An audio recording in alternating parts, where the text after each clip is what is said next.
Bismillahirrahmanirrahim. Wassalatu wassalamu ala rasulillah. Bi an bɛna sigi video nin kama ka video dɔ gilan k'a ɲɛsin Amadu Tijani Sangare ma n'o ye Ansar mɔgɔw ka mɔgɔba ye, n'o ye Ansar mɔgɔw ka mɔgɔ faamuyali ye, n'o ye Ansar mɔgɔw ka dɔnnibagaba ye, n'o ye Ansar mɔgɔw ka mɔgɔ walawalalen ye, n'o ye Ansar mɔgɔw ka mɔgɔ mufti ye. An bɛna video ɲɛsin a ma. Mɔgɔ sɔn an bɛna ɲɛsin a ma kɔnɔjɛya bolo ma,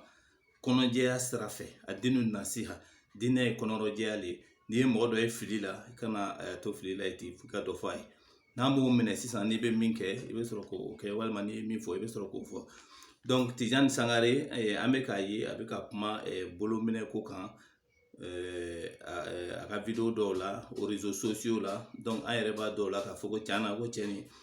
komi a kɔnna ka bɔ kalan na, i b'a sɔrɔ darisu a kuma s'a ma ban, donc a m'a lɔ. Donc ni mɔgɔ ma fɛn fɛn lɔn, donc a b'a kuma fɔ. N'o tɛ n'i ka ye i bɛ ka kuma fɔ i fililen don, mais i yɛrɛ t'a kalama k'i filila. I fana t'a kalama fana ko ni min bɛ mun b'i kɔ olu t'a kalama k'ale fana fililen don. Donc a fili ka jugu fo ka dan tɛmɛ. Donc i bɛ to kuma dɔw la i hakilila k'i jo b'a la k'a sɔrɔ i minɛ yɔrɔ ka ca kuma na k'a sɔrɔ i yɛrɛ t'a lɔ. Donc o kɔnɔna na an bɛna darisu dɔw di Tijani Sangare ma a n'a nɔfɛ mɔgɔ bɛɛ ma, ani mɔgɔ mun hakili la fana ko mɔgɔ karalen don ka se degré dɔ la, ka yira la k'a fɔ ko o niveau t'a la. Kalandenya an b'o daraja sɔrɔ kosɛbɛ. A bɔla karamɔgɔcɛ min yɛrɛ fɛ, an bɛ karamɔgɔcɛ nin dɔn kosɛbɛ. Karamɔgɔcɛ nin yɛrɛ ma deli ka kuma bolominɛ kɛlɛ. Karamɔgɔcɛ nin tun b'a bolo minɛ, donc a fana taara a yɛrɛ danbe ni karamɔgɔ min ye tile fila na n'o ye Hayidara ye, o fana bɛ a bolo minɛ wagati dɔw la, a la seli kelen kelen dɔw la.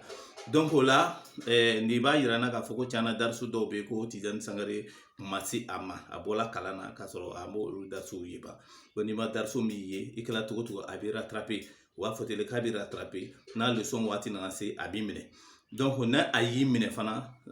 donc bɛɛ b'a lɔn k'i minɛna, donc o la n'an ma kɔsegin o la k'i latila a tɛ nɔgɔya. Bon mɔgɔ fana i b'i jijale ka tiɲɛ minɛ yanni tiɲɛ k'i minɛ.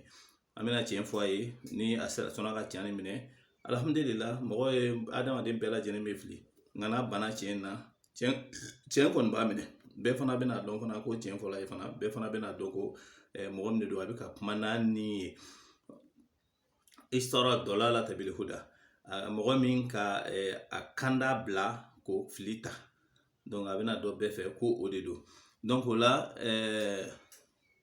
an bɛna a ko fɔlɔ la ko bolo minɛ, ka bolo da ɲɔgɔn kan ka layi disi la seli la, ko fɛn dɔ de don, ko kɛra la baara tɛ, sabaw ka baara tɛ, ko a yera romɛw de fɛ,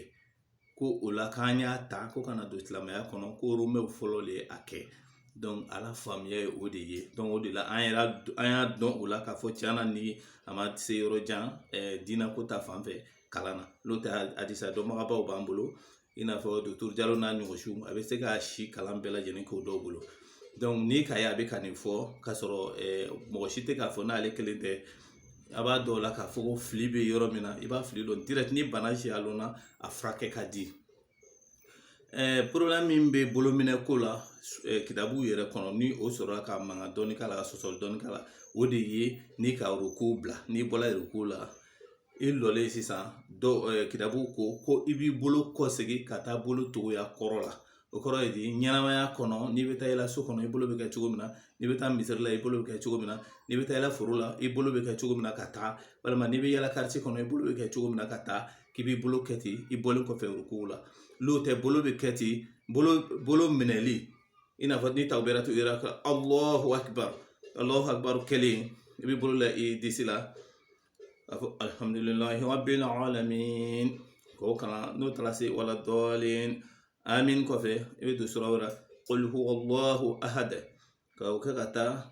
kufuwan ahad fo ka taa se, n'i taara se kufuwan ahad la dɔrɔn caman b'a bolo jigin o la ka sɔrɔ ka takbiratu kɛ ka taa ruku la. Donc o bɛ yen, o kɔni ye seli bɛɛ kɛ cogoya depuis dugukolo bɛ yen fo ka na se bi la, depuis ala yɛrɛ ka kiraw cili daminɛ fo bi la a bɛɛ bɛ kɛla ten de.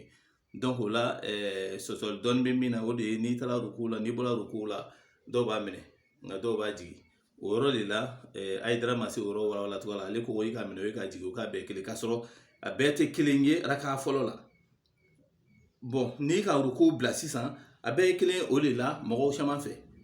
mais a fɔla cogoya min na o de bɛ nin ye mais ni e yɛrɛ la mufti ka a ye ɲɛfɔ walima e bɛ karamɔgɔ min kɔ o wagati la ale bɛ min kan ni e fana t'o kan o ye ko e to o karamɔgɔ kɔ i bɔlen kɔfɛ ruku la masala ni ne ko n bɛ duturu Aba Jalo kɔ ɲɔgɔnsi n'a bɔra ruku la n'a b'a bolo jigin a bɛnnen don ne fana ye n ta jigin parce que o ye dalilu direct ye mais mun y'a faamuya k'a fɔ ko bolo bɛ kɔsegin a tugu a kɔrɔ la ko o kɔrɔ ye ko k'i to seli kɔnɔ i ka takbiratu ihram kɛ k'i bolo kun bɛ i ka fɔlɔ min da i disi la cogo min na k'i bolo kɔsegin ka taga ten olu de b'a fɔ ko k'a minɛ kɔfɛ mais mun y'a faamu k'a fɔ ko adamadenya yɛrɛ i dancogoya yɛrɛ la i bolo cogoya bɛ cogoya min na ka kɔrɔ k'i bolo kɔsegin ka taga ye olu de fana bɛ a jigin a faamuna donc o la an bɛna kitabu ta parce que n'i ka ye a ko Imam Maliki la kitabu kɔnɔ ko Imam Maliki la kitabu kɔnɔ ko Imam Maliki yɛrɛ k'a sɛbɛn ko sunna de don ko Imam Maliki ma sɛbɛn ko farida don ko parce que ko a yela Romain de la donc n'i ka ye a k'o fɔ i b'a sɔrɔ a ma Imam Maliki la kitabu ye walima a t'a lɔn o fila dɔ de don bon n'o dun don a bɛnnen don an ka Tijani dɛmɛ walasa a ka dariso ni faamu donc an bɛna essayer ka dariso d'a ma yɔrɔ jan parce que an yɛrɛ b'a dɔn k'a fɔ ko n'an ka wele k'a ye na dariso lamɛn a tɛna na yɛrɛ bonya dula la ka ban jama yela kɔ nafolo fana b'o bolo donc o ye mɔgɔ dɔw kun birila k'olu bolo wari bɔsi la donc o bonya ni o fɛngɛ kama a tɛna sɔn ka majigi kɛ kana kalan kɛ mais an kɔni bɛna a dariso ni yira aw la a yɛrɛ bɛ se k'a filɛ kitabu kɔnɔ ye k'a dɔn ni Tijani bɛ tiɲɛ fɔlɔ walima n'a bɛ nkalon tigɛ la walima ne yɛrɛ min bɛ yan ni ne bɛ tiɲɛ de fɔlɔ walima ale bɛ nkalon tigɛ la a bɛna dɔn o la bon kitabu nin yɛrɛ de ye nin ye Muwatta Maliki Imam Maliki ma kitabu fila bɔ kitabu min kɔ o de ye nin ye a filɛ an ɲɛ b'a la ma gɛrɛ kosɛbɛ voilà donc an ɲɛ b'a la Imam Maliki ka kitabu le ye nin ye voilà donc a y'a lajɛ ka ɲa ne ka ye voilà bon kitabu na a bɛ n bolo depuis 2006 donc a kitabu le ye nin ye bon fɛ yɛrɛ page min bɛ ko la o de ye nin ye miatayin wa tisa page numéro filɛ miatayin wa tisa page le y'o ye bon n'i bɛ fɛ k'a ye i bɛ kitabu kasɔrɔ salati fi safar n'i ka yɔrɔ filɛ a ɲini yɔrɔ la n'i bɛ fɛ ka page ɲini i b'a ɲini yɔrɔ min na kitabu la donc i bɛ don babu kɔnɔ kitabu kasɔrɔ salati fi safar n'i donn'o kɔnɔ i bɛna a ye o bɛna bila kɔnɔ ko babu wadu yadayin idahuma ala ukra fi salati babu filɛ babu wadu yadayin idahuma ala ukra fi salati a yela babu wadu yadaini idahuma ala ukra fi salati ayini donc a bɛ se ka a kitabu filɛ a yɛrɛ ye o la k'a ɲini a yɛrɛ ye a bɛna sɔrɔ Imam Maliki ka kitabu le don nkalon tɛ se ka da Imam Maliki la bilen Imam Maliki kɔni sara maa kumakan b'an bolo yan a ma kitabu fila bɔ ni nin tɛ ansari mɔgɔw ko mɔgɔw y'o kali k'o tɛ nkalon tigɛ k'o tɛ janfa kɛ bon an bɛna yira la k'a fɔ nkalon tigɛ ni janfali o tagala ye sisan a dariso bɛna bɔ a bɛ dariso lamɛn bon a dariso fɔlɔ ye jumɛn ye Imam Maliki ka kitabu kɔnɔ a bilala ko babu wadu yadaini idahuma ala ukra fi salati ko nin ye bonda dɔ ye bonda min kini bolo bɛ da ɲɔgɔn bolo kan k'o da seli kɔnɔna na haddathani Yahya bun Malik ko Yahya min ye Malik den ani Abdulkarim ko ni minɛna ka bɔ Abdulkarim la bun Abi Mukhariq al-Basri ko Abi Mukhariq den min ye Basri ka ye anahu qala ko min kalamin nubuwa ko nabi ɲuman tɛmɛlenw ka kumakan na dɛ nabi ɲuman caman tɛmɛna olu ka kumakan o bɛɛ lajɛlen ka kumakan kelen mun fɔ dɛ o dɔ ye jumɛn ye iza lam tastahayi ne mɔgɔ min ni ala ma e gɛrɛsɛgɛ maloya la ni e mɔgɔ min ni e kɛra mɔgɔ malobali ye e mɔgɔ min ni e ma malo walima e tɛ malo iza lam tastahayi e mɔgɔ min tɛ malo faf'al ma shi'ta ko min k'i ja k'i y'o kɛ min k'i ja ala ko na k'i y'o kɛ min k'i ja ɲɛnamaya kɔnɔna na k'i y'a kɛ donc nin ye kumakan jumɛn de ye nin kumakan nana de walasa ka kumakan min bɛna na k'o kɔkɔrɔma don kuma dɔ de bɛna fɔ sisan o kuma nin ye kuma barikama ye kulonkɛ kuma tɛ donc olu kɔkɔrɔma don tɔ Imam Maliki kan ni fɔlɔ fɔ walasa k'o kumakan kɔkɔrɔma don walasa mɔgɔw kana kulonkɛ minɛ mɔgɔ y'a dɔn ko koba lo a ko di o kɔfɛ a ko wa wadu ya dayini ko bolo fila dali ihidahuma ka kelen da ala ukhra tɔ kelen kan fi solati seli kɔnɔ ya dɔw yumna ala yusra kini bolo le bɛ da numan bolo kan wa ta'jil al-fitr ani ka suntiga teliya wa istina'u bi sahur ani ka suridun sumaya wa haddathani an malikin ko maliki o ye ale baro ɲɔgɔnya an abi hazim bun dinarin ko ni minɛna ka bɔ abu hazim la min ye dinar den an sahal bun sa'adin ka ni fana minɛna ka bɔ sahal la min ye sa'ad den annahu qal ko كان الناس يؤمرون أن يضع الرجل يد اليمنى على ذراعه اليسرى في الصلاة ko mɔgɔw tun bɛ ɲamariya ko ka o kinibolo da o numanbolo kan seli kɔnɔ nin ye hadisa fila min nana bolominɛ ko kan Imam Maliki ka kitabu kɔnɔ o le ye nin ye n'a y'a sɔrɔ mɔgɔ bɛ sɔn ka nin fɔ nin kumakan ni ɲɔgɔn fɔ k'a fɔ ko mɔgɔw tun bɛ ɲamariya la i k'i kinibolo da numanbolo ka seli kɔnɔna na ko kira ko ten ko kira tun bɛ mɔgɔw bɛɛ bila la donc ni mɔgɔ dɔ bɛ sɔn k'o fɔ ala kitabu kɔnɔ ka tila k'a fɔ kitabu kelen kɔnɔ ko bolominɛ tɛ diyagoya ye e da la ko Imam Maliki b'o fɔ donc o y'a yira ko kalon dala Imam Maliki la bon an bɛna don asharu kɔnɔ asharu kɔrɔ ye di a walawalali ka kuma walawala an bɛna don o yɔrɔ la sisan o ye jumɛn ye o ko wa wadu yadayni ko bolo fila dali ihidahuma ka kelen da ala ukra tɔ kelen kan fi solati seli kɔnɔ ya dɔw yumna a kɛcogo ye min ye dɛ kini bolo le bɛ da ala yusra numan bolo kan wa ta'jil al-fitri ka suntigɛ teliya wa istina'u bi sahur ani ka suridun lasumaya rawa Tabarani ko Tabarani nana ni kuma nin ye fi kabir a ka kitab kabir kɔnɔ bi sanadin sahih ko kuma nin ka kɛnɛ fo ka dan tɛmɛ kira yɛrɛ ka baarakɛta de tun ye nin ye ani ibn Abbas ko ni minɛna ka bɔ ibn Abbas la sami'tu rasulillah sallallahu alaihi wasallam sami'tu nabi sallallahu alaihi wasallam k'ale ka nabi ɲuman lamɛn a ye a mɛn nabi ɲuman la nabi ɲuman b'a fɔ yaqul a b'a fɔ inna ma'ashara al-anbiya ko anw nabi ɲumanw umirna an yamariyala bi ta'jil al-fitr na ko an k'an ka suntigɛ teliya wa ta'khir sahurina ani k'an ka suridun lasumaya wa nad'a aymanina ala shama'ilina fi salati k'an k'an kinibolo da anuman bolo kan seli kɔnɔ warawa Tabarani fana nana ni nin ye tuguni an abi darda ko ni minɛna ka bɔ abi darda la o ye sahaba dɔ ye rafa'ahu o ye ko nin kɔrɔta qala a ko salasun min akhlaqi nubuwa nabi ɲumanw jogo sababe nabi ɲumanw jogo la salasun min akhlaqi nubuwa jogo sababe nabi ɲumanw jogo la ta'jil al-iftar ka suntigɛ teliya wa ta'khir as-sahur ani ka suridun lasumaya wa wadu yumna ala zira'i ala shimali fi salati ka kini bolo da numan bolo kan seli la o bɛɛ ye nabi ɲumanw jogo dɔ ye n'a fɔra ko nabi ɲuman ala kira kelen ko tɛ kira fɛn fɛn tɛmɛna ka kɔn ala kira ɲɛ o bɛɛ lajɛlen bɛ ko nin kɔnɔ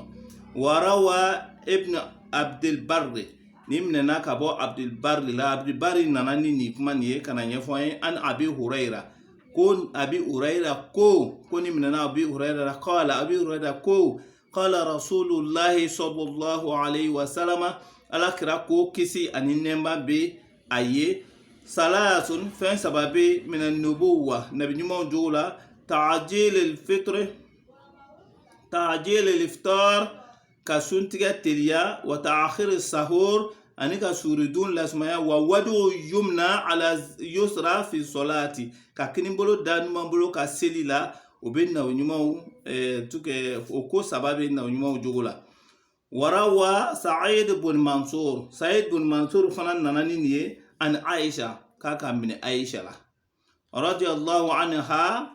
ala jena Aisha mima qalat Aisha ko salasun min an-nubuwa ko fen sawabe nabi nyumaw la fa zakarat misla hadisu abi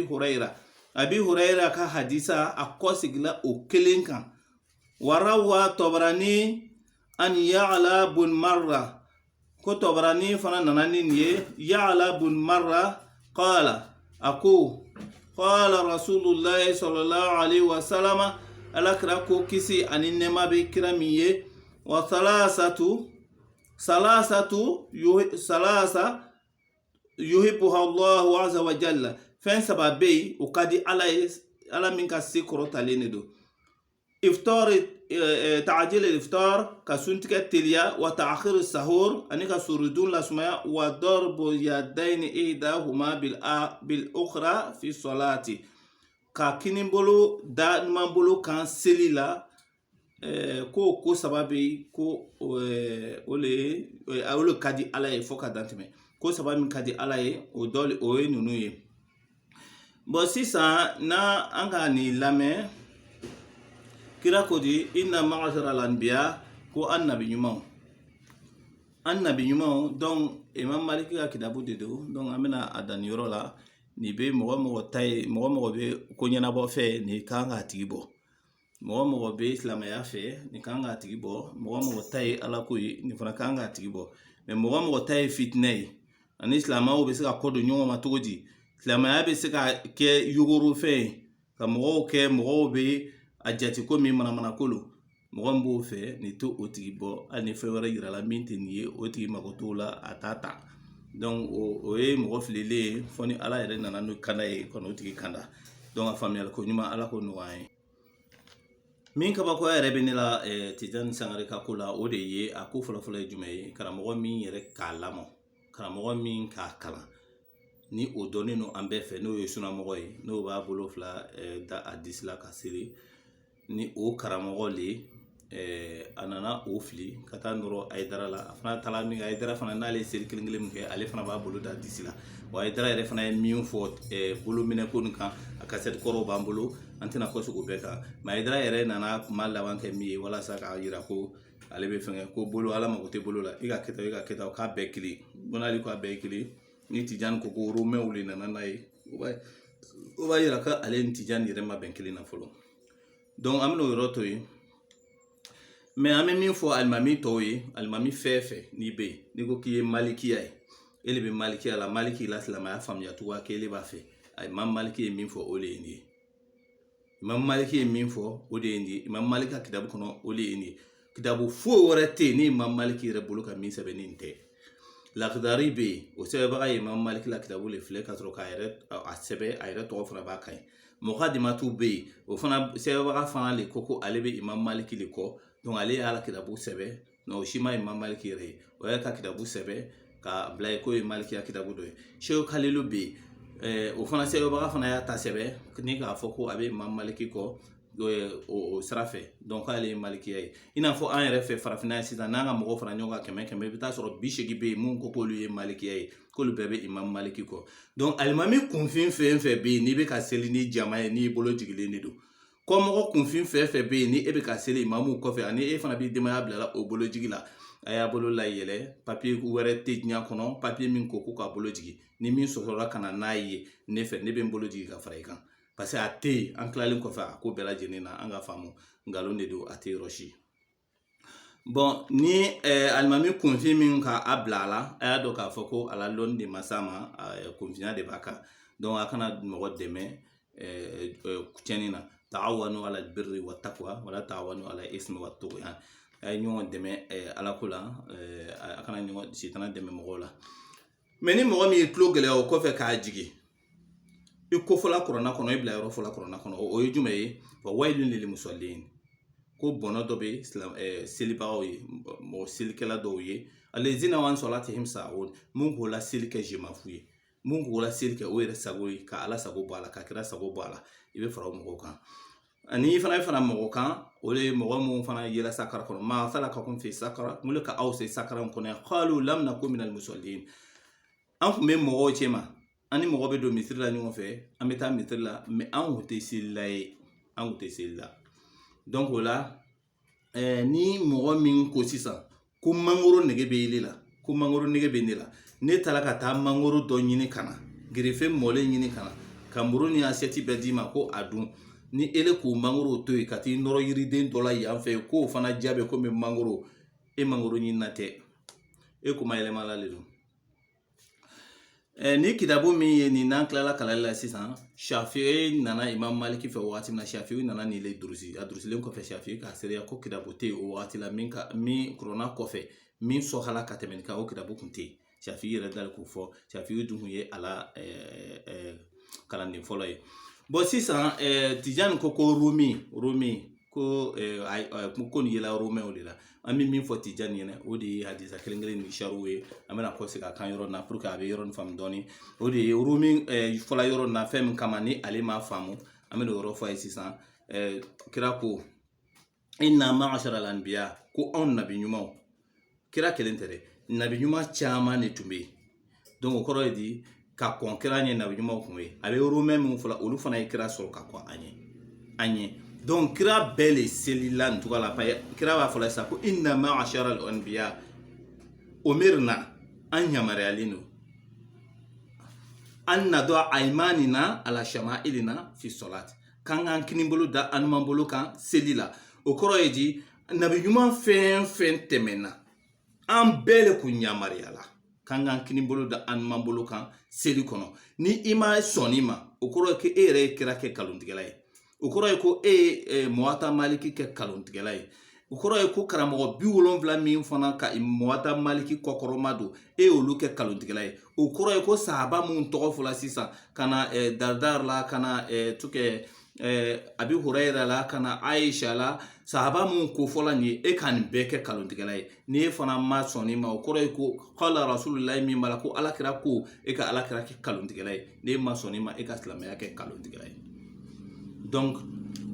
ala k'an kisi o faamuya cogoya ma mɔgɔ mɔgɔ ni e la nafolo de bɛ bɔ walasa ka ni mɔgɔ façon dɛmɛ i y'a dɔn k'a fɔ ko e ye silamɛya cibaga dɔ ye i tɛ silamɛya fara ɲɔgɔn kan baga ye donc o la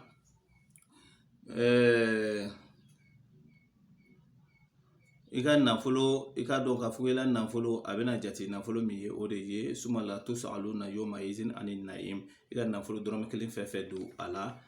walasa ka mɔgɔ sugu ninnu dɛmɛ i bɛna ɲininka i y'a dɔrɔmɛ kelen don yɔrɔ jumɛn n'a dɔrɔmɛ don yɔrɔ ma ɲa i tɛna tila bon yanni i bolo bɛ taa k'i kala ye i yɛrɛ wosiji bɛ taa k'i kala ye i ka nafolo ɲininen bɛ taa k'i kala ye i kɛlen kɔfɛ k'a ɲini maɲumako la k'a ɲini lɔgɔciw la k'a ɲini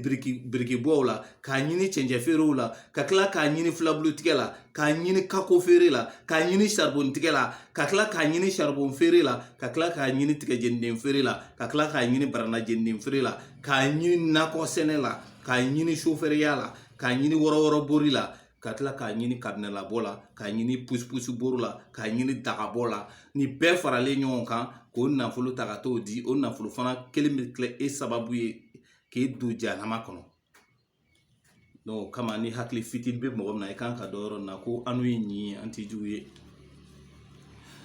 Tijani Sangare e kɛla ne ɲɛnɛ i n'a fɔ denmisɛnnin fitinin min bɛ ka ŋunuma n'a ɲɛsinnen don tulu kalama ma ni mɔgɔ ma sɔrɔ k'a ta walima ni ko wɛrɛ ma jigin a kɔnɔ k'a kun b'o kan a bɛ kɛ di a bɛ halaki de i fana kɛla ne ɲɛnɛ i n'a fɔ joli bɔla wulu min kuncɛ ma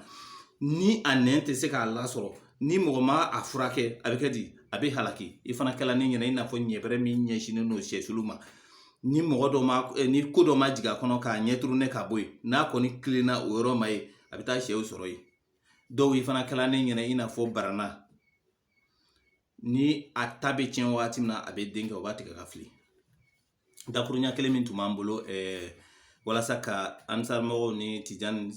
Sangare ninnu ni o nɔfɛ mɔgɔ minnu bɛ fili sugu ninnu na ko o latila a faamuyali ko ɲuman ala ko nɔgɔya an bɛɛ lajɛlen ye silamɛya ala k'a dɛmɛ silamɛya dɛmɛbaga ala k'o dɛmɛ kafiri ala k'a nagasi k'a dɛmɛbaga bɛɛ lajɛlen nagasi اللهم أعز الإسلام والمسلمين وأذل الشرك والمشركين ودمر أعداءك أعداءنا أعداء الدين وانصر عبادك المجاهدين الذين يجاهدون لتكن كلمتك هي العليا اللهم انصرهم نصرا عزيزا عاجلا بعد عاجل برحمتك يا أرحم الراحمين اللهم من أرادنا بسوء فارسل عليهم طيرا عبابل ترميهم بحجارة من سجيل فاجعلهم كعصف معقول subhana rabbika rabbil izzati amma yasifun wa salamun ala mursalin walhamdulillahi rabbil alamin.